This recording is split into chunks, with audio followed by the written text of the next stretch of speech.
ya etwenity ya efre no T74 na dawroma eka ho no bie afei time herbal mixture and a time HH mixture and also ebo ye chidom den ama yetime asomo na nsem wa de so mo awie yi na poso bi ene se Atasmaso High Court akwa asetena Nigeria form yense bi ya hye won say wanum kwada afiase emfinhia no edudu de na wanum ye putupru ne ayatia efri oti region enkwanta ne se yabo bituo ho a enya asem kuma ebekwa kwaji mu nkyeremu adehia wanum ye mabunu a womo ewo boko we boko chapter 4 no womo kasa kyeremu se onanyamfo Kennedy akompre kwa Japan ni spokesperson ensem bi okan ye no ometwensan sanso na awrahosem bi a esie ewo teacher mante ye ben suhum ka bi a wono nso so brode ya hode bankran eja tomu ama ahyese edwurebe Krina versus senchenche bi akoso ewe fija kwa abre South Cross ni bedwanem epanifo akasase ensem no ahodo bebre eka we no ho ya Russia ni Ukraine so wo munya ntokwa ne ko ebi asa atete ahwem yade ni nyina ebra wo hye ne nso ensem itwagu ewo nkran ha SOMPA 106.5 FM no ebekwa akofam wa Santimanta wani SOMPA 93.1 ewo Kumase ayiko 100.9 no nsi Kumase Adamfopa radio ewo France won ma hinkro Paris no mo SOMPA 101.1 ewo Takwa 103.3 Watakrade 106.1 ewo Tachiman 98.9 Wosunyane 90.7 eno so won Kranza ena SOMPA 101.3 ewo Doma Kingdom 106.1 ewo Mankasi wono so gia fam pa afei udi koda na so hwe SOMPA FM ye gina mu den ena uko Facebook nso a eya SOMPA 106.5 FM Accra ena YouTube no eya SOMPA FM live eya na wa download SOMPA online app no eno nso ubenya ya hwe ya san tie yen ewa ho na bibia timi aye fine ensem no dodo mu nyina no egu www.sompaonline.com yanuma ya besikase yi ede ama wo no eye me obrempon nana kwaku ampoma minimini aba abena bedu adepa kofi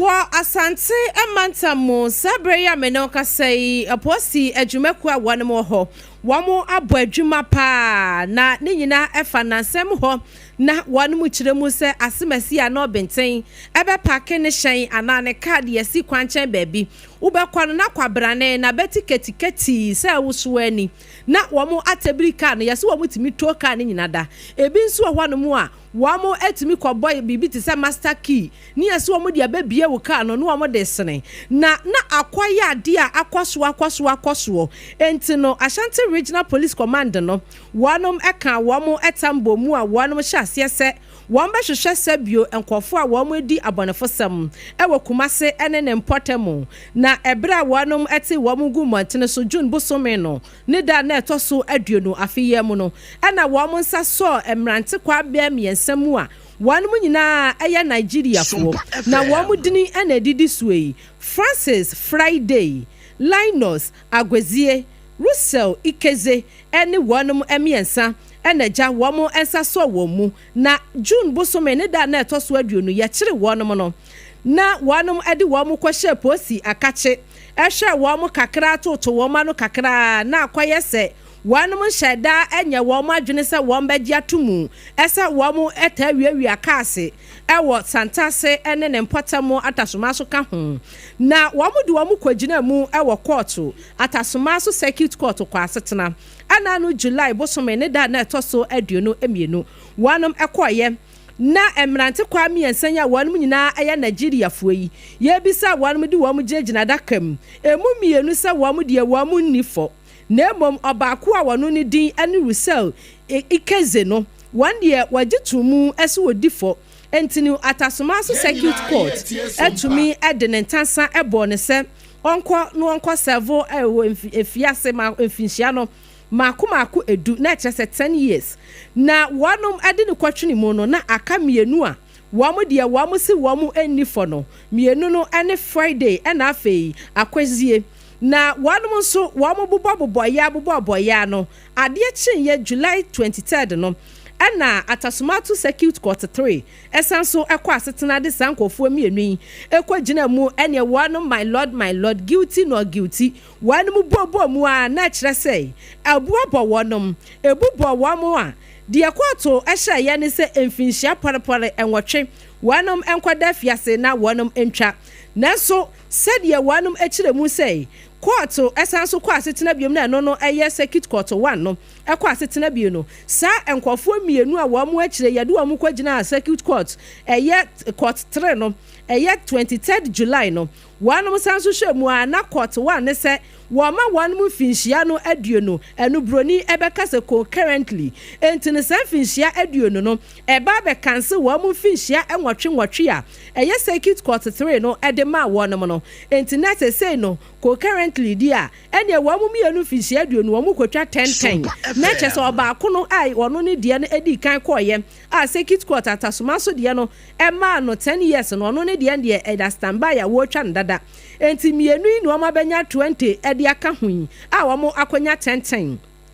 na mpanimfoɔ kyerɛ mu sɛ Circuit Court 2 ɛsan so hwehwɛ mu ɛyɛ ekeze wɔno ne die mu agya wɔdi kan agye tu mu a wɔnya ne 10 years no na wɔsɛ Circuit Court 2 ɛnso hwehwɛ ne nsɛm mu wɔn mu hwehwɛ mu no wɔn san so ma ne mfinhyia du na ɔno ne mfinhyia du a wɔn de ka no ɔno nso bɛyɛ concurrently nti ɛno no ba bɛtwa ne 10 years a wɔn di kan de ma no Atasoma so Circuit Court ne mu na kyerɛ sɛ wɔ bia nipa mmiɛnsa no abɛyɛ mfinhyia du na court abo amane a wo akyere mu sei oman posi adwumakuo ni fa no no wasantemanta mu no wo mu bo adwumadene ni nyina ɛfa sebio abonefosam ɛna wo bia wiame ɛkyena watwa me bag ade akye a wahuri me mtokuwa no wano mu hwese wo mbetu ase afiri empotam wo san sei obi akɔ brasam na ne hu fifire na wo dia wo dedako ɛbɛfa ne dia wo mu so wo ne adehye a wano mu firi obi man so abepie mu wo ye manyi mu asebio wanom ɛma yenya yasom na nkampese yadam ye ne akum no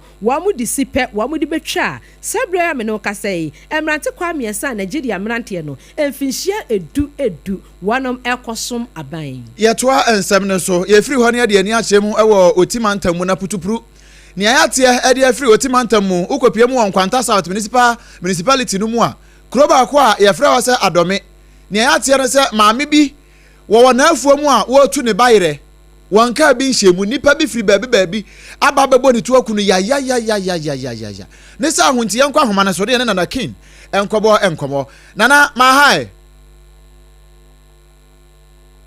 nana otimika okay nana otimika yeguso ye hwese yensa beka nana king ewo ahoma ne so nana ba otimika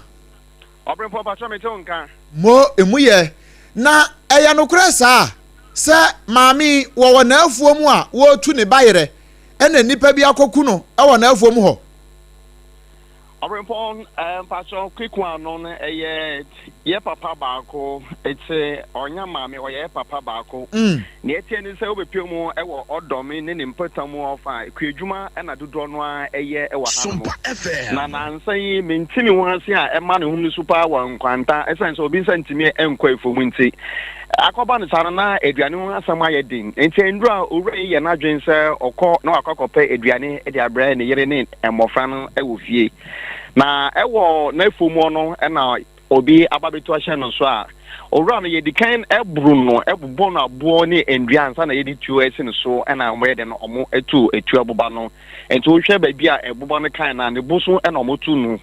enti akoba ne sana na e wo senten pa na asamo woman na owo ye maame eye Juliana oni eye bamofo na omo eye Nkwanta the municipal capital na omo eye patrol in regards to eye kefio na ekoso na omo ntimichuchu nkombo enti nra ntempa call no e follow on omo na omo to American tenten ebebefa eye body no ntempa so amenu mu kasa ide ye de eye body na akokoto eye Nkwanta eye government hospital eye moguma police for ne eye asoja for amia ban bonu mu anka yi na inu se enano interior minister edi ababetu oso omagugu kefi no mu anka amonfo hu besane omo no ni asa kokko ban de obepiem ofa sana ban mofo no patro no efite eye enra anajo bepiem eye enne anapa pempe so kasa die omasa mia eye ban bonu mu pa nyina ne se ye hwe se be ya ma eye owura na yekum no ne kasa ananse ono so ne community for into enkwankwahye esanse obepiem a eye kasa hodom yensa be se emfinhia yensa ni a sa mentimi wanse no ekwa na aba owura na yekum no oye chala ne yesu yenim se eye chala adele enafe atwedefo ena empempenso amenu mu kasa de be se 3 years ni a entokwa na ewo mu nti owura ya omakom no a ono ye chala no police for ne bamofo emia ban bodum se be ya ma ebia eye chala fon so ensore nkwatake adasa adele anasa atwedefo nti pempesa menu kasa ndi menu obipim wo ti mantam a enkwanta sa ya buja bamofo na gibebi afa na wo sane waka wa kire busua no ene se de kasakuo no ntokwa ne te we ya akoba ne sei no aye huhu bi wo mpotam ho se anhwe yi a ase nipa bi bo wo mutrim se wo mo betore nipa okokun papa yi won betore ne sure me cha so on be avenge ni wo no ama eno no ase nipa bi bo mutrim sa mate huhu bi sa SOMPA FM abepon medase ne etie ne se anopa yi bra na ye free eye damai ekodu ewa enkwanta no ne yetiti ne se babio owura no ye kum no pe no eben eye atwedefo important ofa enti wonumu susu se owura na omukum na ono ye eye chalane na yakum no eben eye atwedefo na omususu se ebetimi aye eye atwedefo na ye den akumu eye owura no endra eno no sa na omo ekeka enti uhwe baimofo omo strategies na empempeso amenu kasa dia omo de patrol no omama baimbo no mo no e fa kasa na akọ ama eye atwedefo eye community sai be ya the other side no so omo soro so omo ebe attack omo po no omo atimi aso anu entem menua papa ya kana asemi ya frɛ ne sen ɛna ohwɛ no a wanya mfie bɛ sen ampacho owura na samre ya ye kan no asemi 47 years old na edin a ye kodru anapa na omudi maye no ye se ye frɛ no eye bra kwesi na kwesi no no I chalafo edin ankasa na anasa ye family name no ye dikan ko eye police station but onim say etumbre bi na bibisa aba uko police station na ye se kono ko crime officer uko crime officer wa ebi ano aba na so my bra na ye call no mu e wa encounter district police command ansa na ebe to so akọ odome ba bia asamusi na crime officer na emba ye nti empempenso de ye da so odome e bia ye sign ba betomo ewiamo de kwa nwumre ono mu beduna se crime officer wono ma ye be mani afa no wono ya gi monday to sna enti kuro no ye odome nye adome ampacho ye odome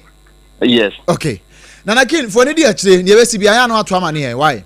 ampacho mate right abusia nipa na ne bon komo yi e ye nana kin wono e ya mane boni ye oto ye nkrade free otimantam mu putupuru ni abaya ene se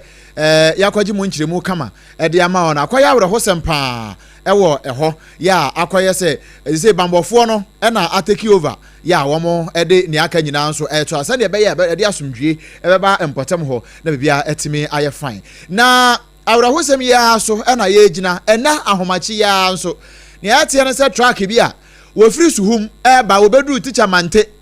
wo bedru ho a ase nwisie bi frika na se ba ase nwisie bi firi ase na oye so won twen won kwahwe ade kodepoten ya asie wo ti from one eja to wonu kwa hwe ye no brody a egu kan no abusia join ye wo Facebook SOMPA 106.5 FM Accra brody egu track num no nya brody aketwa we de long vehicle ni bi ehun kwadu ni nasefo na eja idam se tradadadada shi se dwere be maako pe ena no kra no tim se ano a ase atoto an abo na to ho no aya awre ho sempa ka no ne kwaba nyina hye ama ka na ngaza mu no ne wo ho no bucket no wo ho no nyese bia nade kakra wo na ni nyina na akoye te se tapoli no e kata ho no saade a ene nka ni nyina wo mfa ba akokra na dum je adwuma kuo yekoduru ho no ansa kra no mutimi adum no a yehu ne se bode no kra bi ho ye green kakra ha se eno de anhye danka ene nkontomre kakra no so na gugusu obanchi ni nyina no a au akoye awre ho sempa na adansefo a edu ani hu asem ekire se ka no na ni kire enkran ya ofiri kumase kwanso na eba na won hu ni efiri mu ba be se ahomache no nan mu ho no ene won mote se bibia gi pau e wo kwan ne so won kwa hwe na che se eja na atomu a ehye se edwure be ehye se buruburu nanso me ne wo ka se droba ni a na wote se enum de empane kire se ne ho ye pa Abusia wasugusu a wotie pramtobra kase ewo SOMPA 106.5 FM Accra so yetwa ensam no eso ewo ensamfofromo ede amawo enura na yenya nantie secretary bi efri Mampurugu Youth Association Maya ena yetwatia efre wonom wo makache ede ababoko chapter no na wo mo ekasamu enie wo mo se nansan wo mo nya nantie se Onyanyafo Kennedy wahene akompreko e Japan enkane asen central emra hyebedwani asesei wose MPP wanom emfa eye Frank Atubredi bia no emfa hya ne nsa wogina mu akwapiribie na wanom kiremu se ne kasafo eye ne spokesperson Owura Kwasi Kwaten akeka ensem bi ede afa eye adehia wanom ewo boko ene ne mpatamu ye nyina nim se menteme ho ase a esi ho no sade akoye no ayese bola suja ehwa na afri enwusie kakra ehwa no mo na ayese de akota din na wanom kiremu se Owura Kwasi Kwaten ya wono wakasa edema Onyanyafo Kennedy ohene akompreko Japan no waka ensem bi afa eye enkane ye mampanini abedi akire Dr. Alhaji Mamudu Bawumia awo 2 frank ama amanyoko MPP 2024 no eka nsem bi afa ne ho sei ebra na 2024 wanom ebontoa eye campaign no ebra na wonmu nyina ekọ etifia ebi ekọ atoye ebi ekọ anafo no na Dr. Alhaji Mamudu Bawumia woka kanensam no wade ohene bi asebio na ohene no asede adehia na wonom ewo boko no ene ne enka ena wo impose sa wo hene no ewo adehye ne so enunti ena nam so ema asomdua nanka empanimfo eya so anu kakra no esan etregaye empanimfo yi eye maya ekuyi wo mu kirem se asem wei ena Onyanyafo Kennedy ohene akompreko Japan ni spokesperson Owura Kwasi Kwaten ekan entini sa asem wei na wo kan ye no empanimfo a wonom edede koya no ekiremu se wowura no ometwe no emfansan broni ebeka se omeretrate sa statement no said ye beya enkoye se enu nso ade asamfoforo bi baba beto empotam obio esanse sebio wo mankasa no wo pa wo ho a wo sebre wo ano dada wo hu botwa no mpo na sebio wonom de korahye na masanso abeka asamfoforo ama akotrega na ma yakuo yi ekiremu a wo sesen ke yebeka pa a enka de nam so ema boko ensensem asomdua ntimi nsi woda a esanso trega yakura afi atwa mu no enka ye NDC amanyokuo no wo niema bia wo yeye ene wo nsem bia wo kekaye ene kwatrega bibia ema asesei yehu ne sede yehu no na esi ne sei ene Onyanyafo Kennedy ohene Japan a wono ye MPP ni asesei wono mu nyina anka wo boa apasomdue no wode ne ho ebe fore sa ensem nim enti wo de wo so mu enye na mom wo ka kire Owura Kwasi Kwaten sei sansam na wo kan ye no so wa mesan na no se bia no brebre ma ba to mia nam kan ye mesan so meboa na se wonom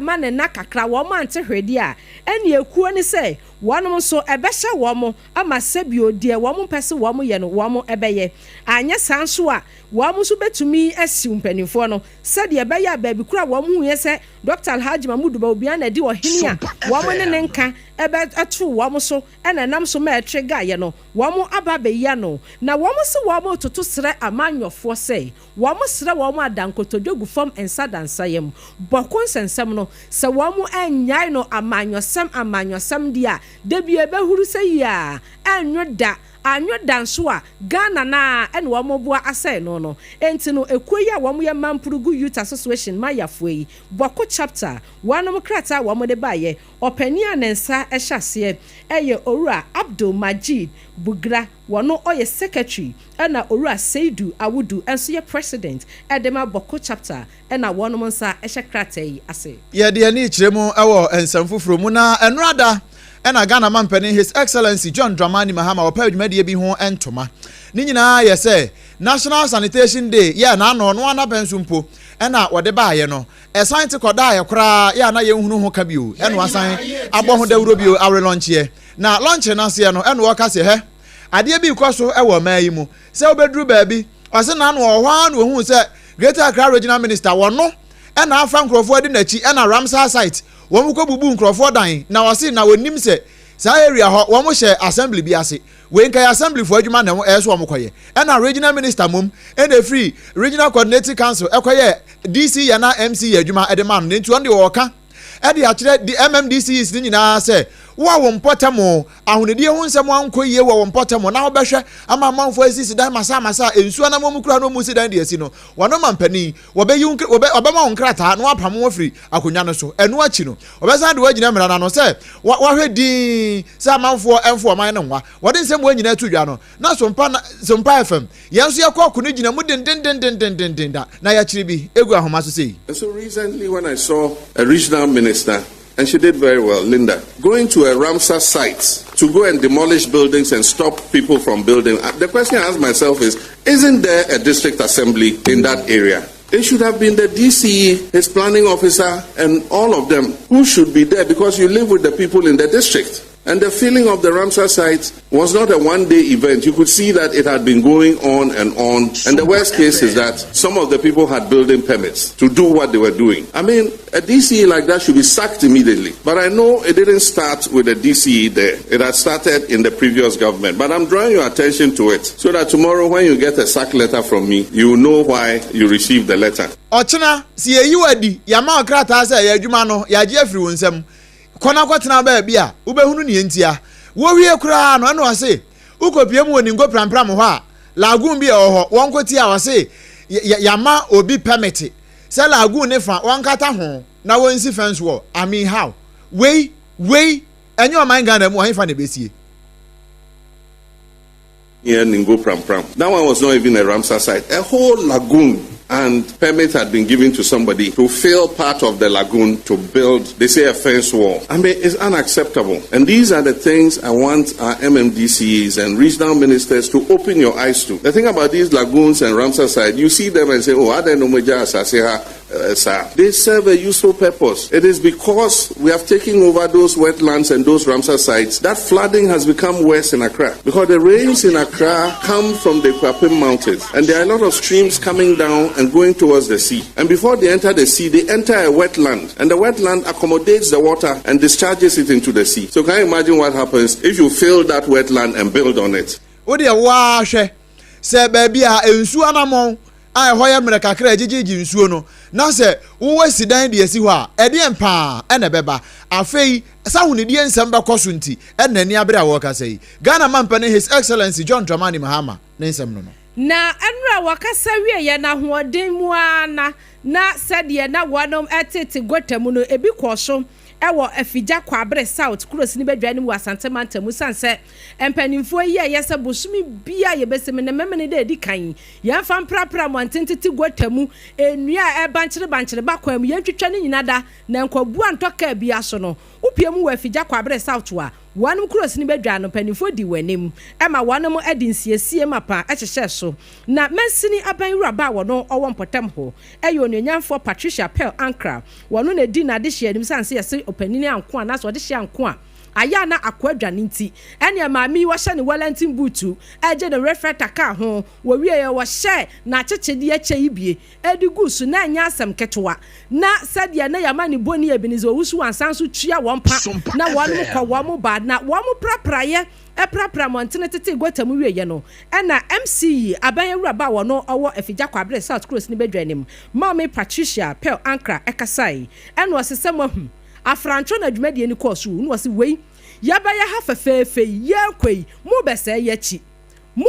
yachi wose saade ne enye emfatam kura saide Yesu Kristo kaye no wose cleanliness is led to godliness entini se ahunidie mapa wo ye Kristo ni no e wose utimi di huni na mo de da bia boso bia ne abane abesiesie montene ye kwa ya na mo sa tetam bola na mo de abegu montene eye sade bia kuro mo nteda mo ntwem ho na onyanyafo Pearl Ankra say wa wonsa omunsa beso mu ese wudi afin kafin ana woti afija kwabere South Cross ni bedwanim ekwaso ana ade da bia mpanifo na emetete gotam na yafin no wonum so won betwe waso ni nsemni nyankopo adom clean up exercise no ye de ba kronom afrancho to be precise afrancho station ne ne environs na nyankopo adom yetimi aye jumaden in fact ura mantamu efin but nananoma aboyen assembly members from all the 27 electoral areas so munyina wa ha say ah ma boy with government appointees ni nyina boy you can say technocrats assembly members assembly staff ni nyina wa ha say ababa ye adwuma no na aside adwuma na ya ye no de ye kan say twi nyankopon ya adoma adwuade ko ye den saman krata eba Entino esaman no waba wobesaman was when you huni won feature ballesi ho afa wan kura mu kura no kane no ne atimi saman ankura na ne aka mu kota no wo mo ba wo mo di wo mo ba afia bi no mo di abiase se fi wase a edia ye o entino opani a wakasa yeyi eye mensini abanwura ba wo no owo afigya kwabre South Cross ni bedwane wasante mantemo wani amani boni Ebenezer Wusu ansa ene di nkomo yi Office of the Administrator of Stool Lands penipa baako na etufue ya frano Dr. Gad Ashowe akwansive wayamranim ni enti Esquire ekanedin ne ho na wano na etufue se wokota asase a eya ahweye pa nya saa sene omanfo bi enam kwati kwan so esese enkrata monsu wakeka ne mabomua no aton asase na manipa mienu miensa na afia de ntokwa no saa de na ha dwene pa na wodi nsem we nyina tudwabra no nananum wagomu afete ebo nkomo ne nyina yese womo epa womo secretariat customary land secretariat womo pa ho no ho ntoma no eno okwa na oka twom se no kure baabi a womo pa ntoma sesei no eye pa se ne ebe ya asumdwe fan se nipa mienu kota asase ne ye pa asumdwe dia mo womo no na nkoda ne ntokwasem no eno ne betimi aboa na yewura Dr. Gad Ashowe akwansive wani yama ne boni kwakwa dema ebo nkomo no sei eno de tudwa. You can't buy land the way you buy tomato in the market. There are certain things you need to do before you acquire land. I mean, your searches are fundamental. You need to ensure that you get a site plan that has been developed by your own surveyor. Normally don't rely on site plans that have been given to you by the vendor. Get your independent surveyor to go to the site to pick the points, produce the site plan, and then use that site plan to conduct your search first at the secretariat, and then you proceed to Lands Commission. Once you are satisfied with that, the next thing is to test the land. Maybe there are some hidden information that is not within the purview of the Lands Commission or the secretariat. People say, oh, you can tip maybe a trip of sand on the land and see if anyone will come forward. Those are some of the things that you do to protect yourself.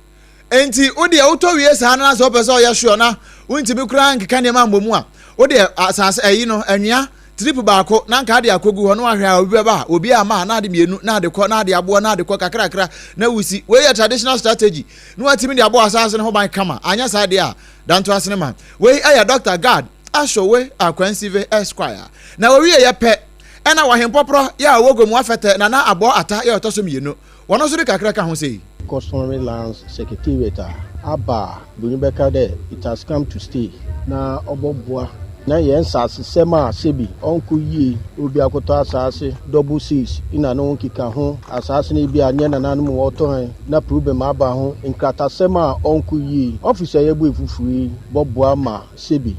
insasa akocho another obini katasem onku yi office betintin na nyama ose ofata na ama obi wakoto asase na ontimi hu asen yobohwe na ya tunsa frɛ obi biara na waba na ya hwɛ nim kratem se ose de oye gumafete Customary Land Secretariat wa odo bua na damututu ye bi gwa kwem obia no na asomdwen na pempe no nkofu complain pa inda obi yiduma wasi dem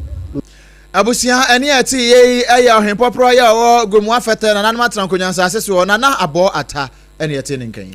wo nsamfofro mu no send of chenchenche bi akoso ewo main posi adwumako ni fe no ewo ahafo no Southwest Cross ni bedwanim na Commander Superintendent of Police Richard Buahen wono ena ekwei wanom aye efa kafa fine edi eja no kwan na wanom edi bai se na dwuma wo besom ye anase obeboa ye ema posi wanom adwuma ekoso ewo ahafo no Southwest Cross ni bedwanim no wo so mu ema aja wo mu ensa so kakra wetimi ma posifo no biaye ema wanom etina ye ni nyina enam ne nsa so no ne braso enti won kwotoa na adwuma so ewo brekum mensenenim na ehu behia sempa mpanimfoɔ bɛbɔ dwa data na wɔn say thank you ni ama ne citation enti no wɔn say thank you ma ne citation mpanimfoɔ a wɔn ɛkɔta adwumadie no akyi bi ɛyɛ kurosini bɛdwa no ɛkrache DCE ya wɔn ɔwɔ ahafa no Southwest kurosini bɛdwa ne mu owura Abubakar Sadiq na ɔkasai ɛwɔ adwumadie no asesɛ owura Richard Buahenwo kwei wɔsi wɔn bɛkae no wɔsi posifoɔ aba posifoɔ akɔ ɛnso no pie mu ɛwɔ ahafa no Southwest kurosini bɛdwa ne mu a owura yi ba yi sɛdeɛ mmɔfra nkɔkora mmeranteɛ mmabunu wɔ bia ɛbɔgye ne soɔ no na adwuma so ani n'anim te wɔ ma policies a wafrɛ ne no ɛda di ɛwɔ mpɔtam hɔ ɛnkankan polisi bia ya wɔn mu etimi siyɛ ewieyɛ ɛma polisifoɔ baabi a wɔn mu bɛda ɛma wɔn so asomdwu wɔn owura yi yɛ adeɛ ɛbrɛ a ɔkasa no yama ne boni Ebenezer Owusu ansa ɛtwe nsɛm no bi ɛma ne yɛn yɛ banbɔ na ɛbɔ nkan but ɔmadwuma no sɛ de ɛtwe baabi a na yɛ politicians no ɛyɛ na yɛama mo pressure kakra because yɛ suro bi a commander ni asomdwe yɛ to aba commander ni asomdwe but watimi absorb saa pressure nyinaa nti yɛbɔ mpaeɛ ɛde ama no ɛwɔ biribi a ɔfa akɔtoa so no because ɔmadwuma no me nso yɛabɛyɛ adom a mebɛyɛ district chief executive meyɛ dissect chairman no sisi a pressure no ɛba me ne ne mmienu so nti na ɔma wo sɛ saa na ɔbrɛ paa mpasa se hwi sateɛ me ne ne mmienu obi anda nti amama hu sɛ de pressure ɛwɔ ɔma adwuma no mu nti yɛde mpaeɛ ne ɛtwa n'akyi Kurosini Bedja Krachi ya wasumade shia wɔnom wɔ ahafo no Southwest Kurosini Bedja nem onanyafo Abubakar Sadiq ene kasa ye ni amani boy yewura a ya wɔto nkra ebrɛ yɛn onanyafo Ebenezer Owusu ansa wɔno na di we baaye na mom afigya kwa abrɛ South de ne de ba wa bedu ene de sa story no baaye yɛtoa ensɛm no ɛso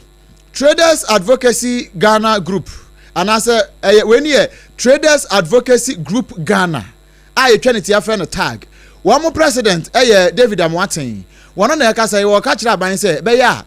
anka Ghana aban ɛhwɛ yie paa na GIPC law no wɔhwɛ ne yie na wɔn fanya adwuma ne nyinaa ne sɛ GIPC law no ɛhyɛ kete sɛ woyɛ amanɔne nipa na sɛ wobɔ ɔman mu aba bɛyɛ adwuma anya hwe wonkita wɔn nsɛm koraa no ɛsɛ $1 million ɛne kita wɔn nanso ubahwe obi de ne tron ne kapre na ode aba na boju ese Ghana ni na eye no na aba baje no we na no kwa de ehu video bi na channel ni bi kokwa ya toto e na wo ton ebi so kura che ba yire nyina e no say how ni nyina ye say nrampo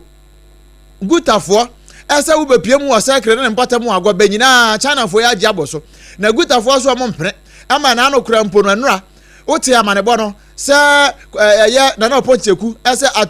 adwerifo nkabom kuo bi aka mo abomu eyo ye kire ewo obrasport sakre fifi ho ba bi se Ghana ban emfa ne nan si from sansa amano ne 43 pa na alatafo no wo mo ya agi o man na adwuma e de aboso eno na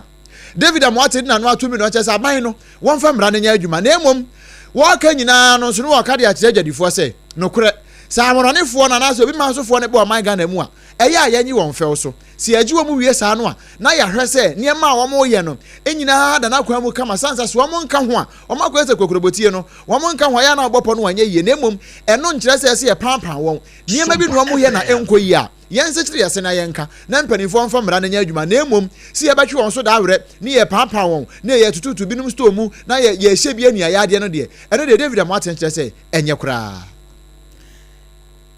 na yɛmfa nsɛm no enkopie mu ɛwɔ ama yɛmfa nsɛm no enkopie mu ɛwɔ amanɔne wɔ amanɔne nsɛm mu no ɛna ukopie mu ɛwɔ Ukraine wɔn ne Russia mfimfini hɔ abusia join ne wɔ Facebook ne so ɛyɛ SOMPA 106.5 FM Accra ɛnɛ yɛ drone no ɛkɔkye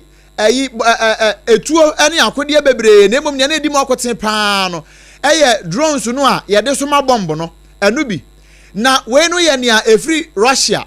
aba bedu Ukraine na Ukraine bedu ye no anko baabi a se baabi a Ukraine asoafo ene wo mo asoafo abedi akire wo mo tete government buildings anka Ghana ha se anka fa ne se ebi a job 600 eho anase ministries wo baabi ene wo mo soma bombo no ene ese kitikiti e ba ye ne dimakum ena ewo Kiev ena ebe se dan na ne ebu fa to agu na abusia sa odwan ne Facebook ne so a we yakoi wo mo de adu prekwata ene wo mo de dum gya no wo soro ho enti adu prekwata na say ada ne fire service for adu prekwata ene wo mo de nsu agumu ene wo mo de dum gya no eja ne de say bru ya enya asem kuma eno na nam so ema prime minister ya wo no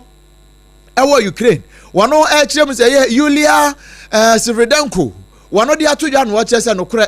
we akọ say sasumbia bua ya Russia ne Ukraine won pese wo monom na nso mpanifo de o mano atomo bie na still entokwa ne gusu kwaso no asa mpanifo bo mi mfita duku e na ehon no wo mo twe ko manim saa na wono de wo ka de akire wiase mansan nyina se saa de no a Vladimir Putin wode abo ne honsa fo hene ya wo yo no ankasa mukurampo no nra ne nansan nyina no ne nam China ya wo ya China military parade seni nyina mu no wade kan asoma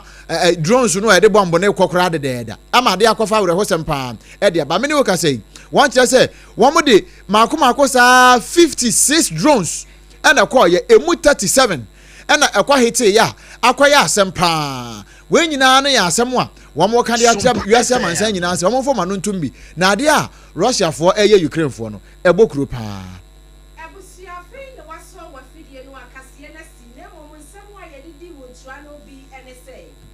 Upiemu wa asante emantamu a posi adwumako ho ena no bosumi atwa mu be semienu na chido 20th June no wanum kwache nkrofo miensa bi a wamu aye Nigeria fo kaase en wamu wia e wasante mantamu entina nam so ema atasoma so circuit court e kwa asetena nkrofo miensa ni nyina emfinhia du wanum ko serve odomi ewo nkwanta ene ne mpatam ho wo kyerese papa bi wo hyafuo mu a wotu ne bayire nkakraka nipa bi akobro no asa abo ne tu akunu yede mu nkyire mu brewo Yamani boni bawa bedu ede ensem efirimu efija kwa bre south ebe som ye ni nyina efa adwumadi a wanum ediye e won potem ho wanum prapra montene e ma me pel ankra e kasa se wo ye bechew se wonni huni no wanum ebe so mu Ghana man pene His Excellency John Dramani Mahama na ka cha na so afo se titiri pan ne MMDC is no se wonnim na se won potem wo bia ODDC ya na MC ho efi dokro wa ehwa anu atu ho ade so Mamprugu Youth Association mayafo boko chapter wanum essay enanu asemu a owura kwasi kwaten opani okasa edema onanyafo Kennedy ohene akomprekwa Japan okafa Dr. Haji Mamudu Bahumbia hono wa mesensana no ana ometwe na no nsan anya sa de ebesi nye Russia for asa ka won ho we de omo ka won ho a ukopie mu Ukraine a ba bia asoafo no tete no ehɔ no omoto bomb ne kogu ya akwaya wre ho sempa busia na nsem na hodo bebre kan we no ho ena nuanom be no ya je brade mu nkyemu ebre wo hye ne nso secure sanitary pad na dawro manti ena ne ye wo ba bitie secure sanitary pad we no se ye ka ho asem a ye ka ye nwie da sanse ehho nsem kan no ye nuanom ma no ankasa no se ya yen ne yen kama won sanse ye ne nim se wo mama ya asomdwie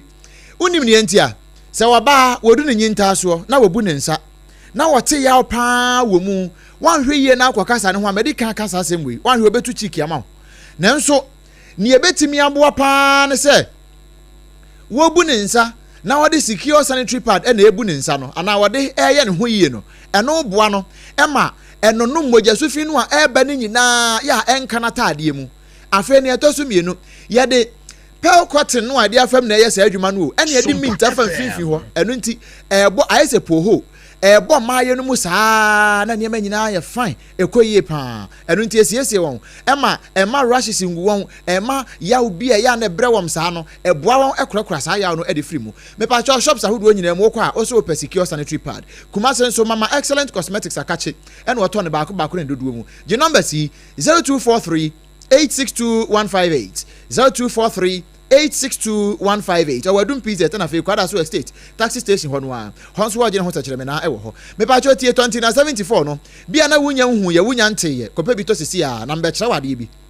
ye woni pa bi wo ho a ne brabo no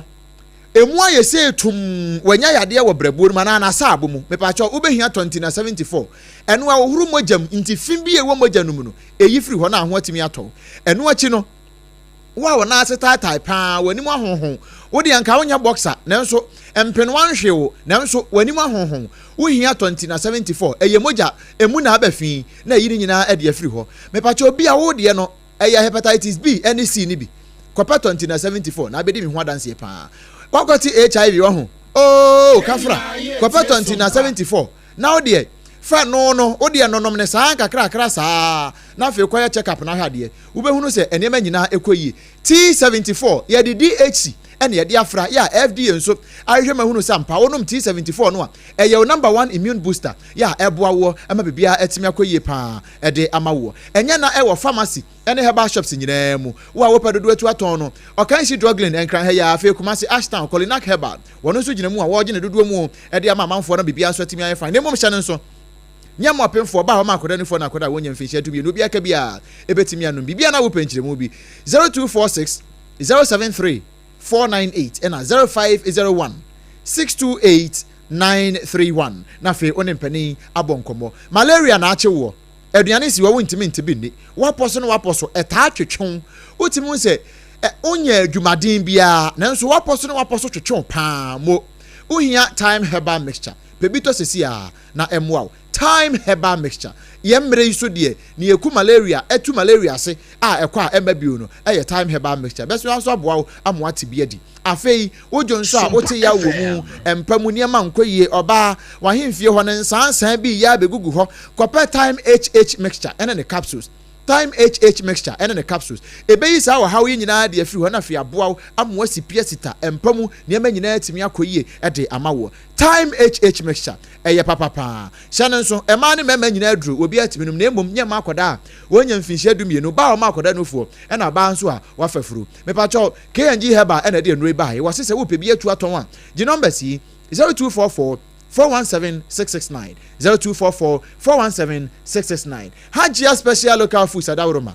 aduane papa nyina fie no yamfa messages kakra de afa Facebook aba no emfama na yapo ansode die eya amontena se mutuo no mubedidi mo kwa eya Hajia special local foods owo hacho atomic kwane so no transition chen ho ba bia wo shimbe ni wo no hwa na obutuo gi number si na frɛ 0246 359 921 0246 359 921 na fe one no abonkomo bia na wontime nkontu omfa duane mrewa frɛ no wo de aduane bebre kama pa o messages ne kakra ya aba enso enie nana ekwam abo aten wase wo hwɛ yen ewa Blekuma Central wase good afternoon wase Sunday news die hey wo bia ntomo na be oba